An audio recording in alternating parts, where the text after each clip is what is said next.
Garry Kasparov, possibly the greatest of all time, has had a very diverse opening repertoire, and yet I looked at all of the games that he has played and I've come up with a list of the top 5 openings that he kept on coming back to, especially in critical moments in his career. And in this video today, we're going to take a look at those 5 openings. So let's jump straight in. I will remind you that this is part of a greater series where we cover the top players and their top openings. So there's a link in the description if you want to check out some of those other videos. But let's jump in. Between e4 and d4, there's a massive split. He's played both of them several hundred, 600 plus times, and the difference between them is like 50 games. So he plays both e4 and d4, and again, I mentioned he has a very diverse repertoire. And with the e4 lines, he plays the main lines. So after e5, that means, of course, going into the Roy Lopez. This is his first opening. Super aggressive, it tries not to hold back at all at the opening advantage and go for a quick center. That is typically the idea attached with the Roy Lopez c3 and d4.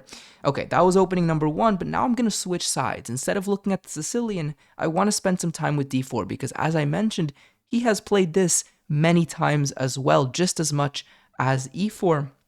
And against the move d4, he's very typically faced with the Nimzo. So c4, e6, and here, again, he has a big split, right? So he doesn't just choose to go into the Nimzo with knight c3, and he doesn't just choose to avoid the Nimzo with knight f3, he plays both of them. And again, he has 100 plus games in each of those moves, but there is a very key commonality between them that I want to highlight.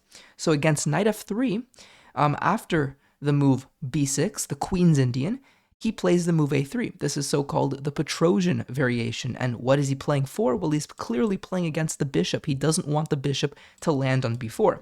Now, let's compare this with what happens when he plays the move knight c3, bishop b4, queen c2, he plays the classical, and after castles, he plays a3. And so this is the main line of the classical, but nonetheless, it shows a very key commonality, which is that he doesn't like the bishop on b4, whether it's the Queen's Indian with knight f3 lines or the Nimzo Indian with knight c3. When the bishop lands on b4, or when it has the potential to go there, he tries to harass it or stop it with the move a3. And I think that is sort of indicative of his playing style to some extent. He doesn't want the bishop to just have this long-term pressure along this diagonal, and he prefers to have sort of central control back at his side when it comes to the e4 square, right? This bishop takes away some of his control on e4, and he wants to win that right back. So that was opening number 2. I kind of lunched those two together because I think that there are some similarities there. So with the Queen's Indian, with the Nimzo Indian, this early a3 variation. So that was opening 2. Let's switch now to the black side. And I'll actually show 3 openings with the black side just because I think, again, he has a very diverse repertoire and I want to highlight that.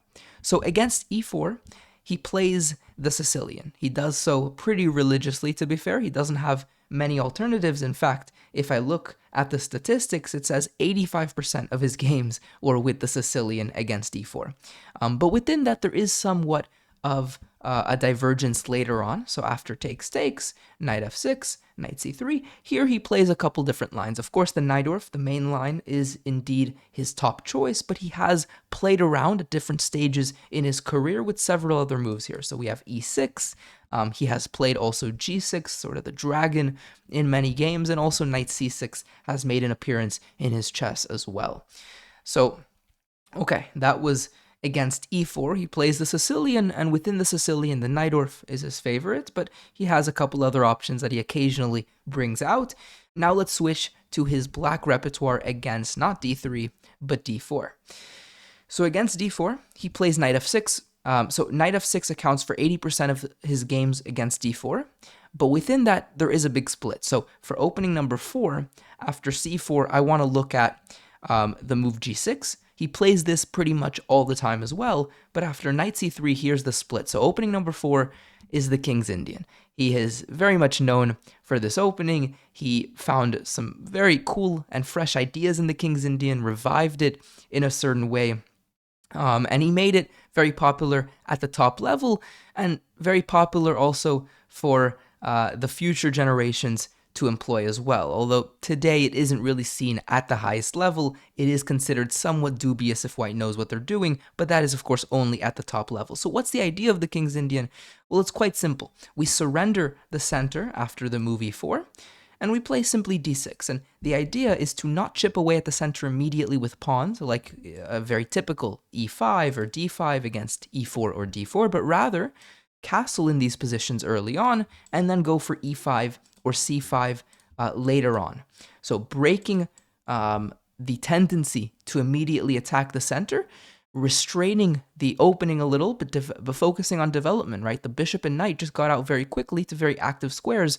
Black wants to castle next, and then chip away at the center. And for opening number 5, I want to mention another opening that he plays against d4, and it is with knight f6 again. I mentioned this accounts for most of his games, and it is again with g6, but now not bishop g7, the King's Indian, but d5, the Grunfeld. This is opening 5. He plays the Grunfeld a lot, and aside from it just being a very popular pick for him where he has dozens of games, I'm choosing to mention this also because I think it has a very interesting similarity with the King's Indian.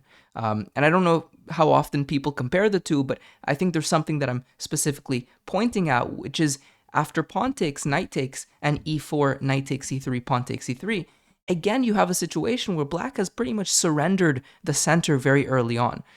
But the idea is quite similar. Black wants to break with c5, most commonly, sometimes occasionally e5 as well.